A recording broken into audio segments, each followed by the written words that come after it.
Hi viewers, this is Ganesh. Today we are going to discuss about the fourth normal form. Fourth normal form గురించి discuss చేద్దాం. Okay, fourth normal form గురించి discuss చేసే ముందు ఒక పని చేద్దాం. ఇందాక మనం చెప్పుకున్నాం మల్టీ వాల్యూ డిపెండెన్సీ అనేది ఉండకూడదు అని. ఓకేనా? సో ఫర్ ఎగ్జాంపుల్ ఇక్కడ ఇంకొక ఎగ్జాంపుల్ తీసుకుంటున్నాను, చూడండి ఒకసారి. బైక్స్ తీసుకున్నాం 2010 మోడల్, మ్యానుఫ్యాక్చరింగ్ ఎప్పుడు 8, కలర్ ఏంటి సిల్వర్.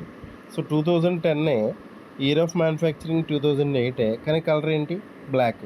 మళ్ళీ 2010 ఇయర్ ఆఫ్ మ్యానుఫ్యాక్చరింగ్ ఏంటి 2009, కలర్ ఏంటి సిల్వర్. అంటే ఒకే అట్రిబ్యూట్ మీద more than one value attributes change అవుతున్నాయి. అంటే 2010 అంటే మనం ఇయర్ ఆఫ్ మ్యానుఫ్యాక్చరింగ్ చెప్పలేము, 2010 అంటే కలర్ చెప్పలేము. సో ఇలాంటప్పుడు ఏం చేస్తామంటే సెపరేట్ చేస్తాం. ఎలాగా ఇందా చెప్పుకున్నాం కదా ఇంతకుముందు వీడియోలో.